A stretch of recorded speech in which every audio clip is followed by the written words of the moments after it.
आप सभी का स्वागत है ईआईएस एजुकेशन में। यूपी स्कॉलरशिप में इस बारी काफ़ी ज़्यादा लापरवाही देखने को मिल रहा है। केवल छात्र छात्राएं परेशान हो रहे हैं कि आखिर कब अपने रजिस्ट्रेशन रिन्यूअल के काम करेंगे। जितने भी यूजी, पीजी, डिप्लोमा, आईटीआई, जितने भी 12 के अपर क्लास में पढ़ने वाले स्टूडेंट हैं, तो आखिर कब आपके रजिस्ट्रेशन के लिए ऑफिशियल वेबसाइट को ओपन किया जाएगा, कब से आप रजिस्ट्रेशन करना स्टार्ट करेंगे। आपका एडमिशन हो चुके हैं, लेकिन अभी तक ऑफिशियल वेबसाइट पर लिंक एक्टिवेट नहीं किया गया, जिसको लेकर काफ़ी ज़्यादा छात्र छात्राएं परेशान हो रहे हैं। सरकार की मंशा पे भी सवाल खड़े कर रहे हैं कि आखिर क्यों अभी तक जो लिंक है वो एक्टिवेट नहीं किया जा रहा है। अक्टूबर का महीना आ चुका है और हमेशा यही होता था कि जब भी आपके अक्टूबर नवंबर के महीने होते थे, तो ये वो महीना होता था जब आपकी स्कॉलरशिप की लास्ट डेट होती थी। फिर डेट बढ़ाने को लेकर बातें कही जाती थी, लेकिन इस बारी तो अभी तक आपके रजिस्ट्रेशन भी नहीं शुरू करवाया गया, जो कि अब तक हो जाना चाहिए था। इससे पहले जब ऑफिशियल वेबसाइट पे नोटिस भी जारी किया गया था, जहां पे कहा गया था कि 22 सितंबर से यूजी पीजी के सभी जो स्टूडेंट हैं वो फॉर्म भरना स्टार्ट करेंगे। इस पर कई सारे वीडियोज भी आपको देखने को मिले थे, लेकिन अभी तक आखिर क्यों लिंक एक्टिवेट नहीं किया गया, जिसको लेकर हमने भी लखनऊ में बात किया, पूछा है, और इसके साथ ही जो भी अलग अलग अपडेट किए गए थे वो सारी चीज़ें बिल्कुल आपको विस्तार से बताते हैं। सबसे पहले यहाँ पे सारी बातें बताने से पहले कि कब लिंक एक्टिवेट किया जाएगा और इसको लेकर लखनऊ की ओर से क्या कहा गया, उससे पहले क्या इस बारी अलग अलग जो चेंजेस हैं वो किए गए हैं, वो आप लोग सबसे पहले समझ ले। सबसे पहले तो ये कहा गया कि आपके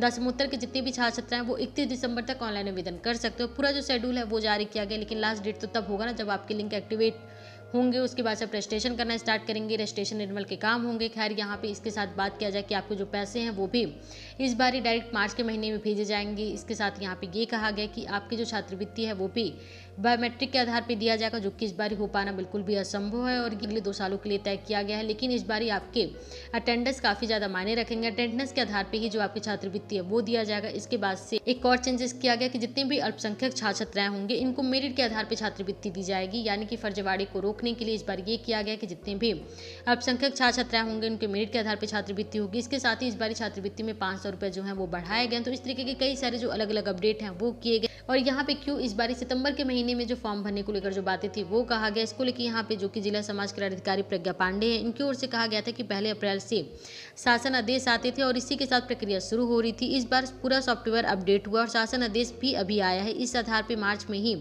छात्रवृत्ति दी जाएगी। आखिरी महीने में पूरी राशि एक साथ दी जाएगी, जबकि अनुसूचित जाति के मामले में साल में 2 बार मई, जून और दूसरी बार मार्च में राशि दी जाएगी। तो यहाँ पे आप लोग देख सकते हैं जो सारी बातें यहाँ पे कहा गया है कि आपके पूरे तरीके से जो सॉफ्टवेयर है, यानी कि जो यूपी स्कॉलरशिप की ऑफिशियल वेबसाइट है, जो उसके सॉफ्टवेयर थे उससे अपडेट किए गए हैं और इसकी वजह से इस बारी जो विलंब है वो देखने को मिल रहा है। लेकिन ये सारी बातें तो ठीक है, लेकिन फिर भी आपको टाइमली जो लिंक है वो एक्टिवेट करना चाहिए, जो कि अभी यहाँ पे बातें। और हमने भी पिछले 2 दिन पहले छात्रवृत्ति को लेकर बात किया था लखनऊ में, और उनकी ओर से यही बातें बताई गई, जो कि छात्रवृत्ति अधिकारी थे उनकी ओर से कहा गया कि अभी आपके जो ऑफिशियल वेबसाइट है उसे अपडेट किया गया। वैसे पूरी तैयारी यही किया गया था कि 22 सितंबर से जो लिंक है वो एक्टिवेट कर दिया जाएगा, लेकिन सॉफ्टवेयर पूरी तरीके से नया है, पूरी तरीके से अपडेट किया गया, जिसकी वजह से आपके जो रजिस्ट्रेशन रिन्यूअल वाले काम हैं वो करवा पाना थोड़ा सा मुश्किल हो रहा है, जिसकी वजह से फिर से जो अपडेटेड के काम है वो करवाया जा रहा है। और तकरीबन यही डेट दिया गया कि आपके 15 अक्टूबर से पहले जो लिंक है वो एक्टिवेट कर दिया जाएगा। और जैसा कि सरकार की ओर से हमेशा कहा जाता है कि 55 लाख छात्र छात्राओं को हर साल छात्रवृत्ति का लाभ दिया जाएगा, लेकिन आप लोग को पता है कि 30 से 35 लाख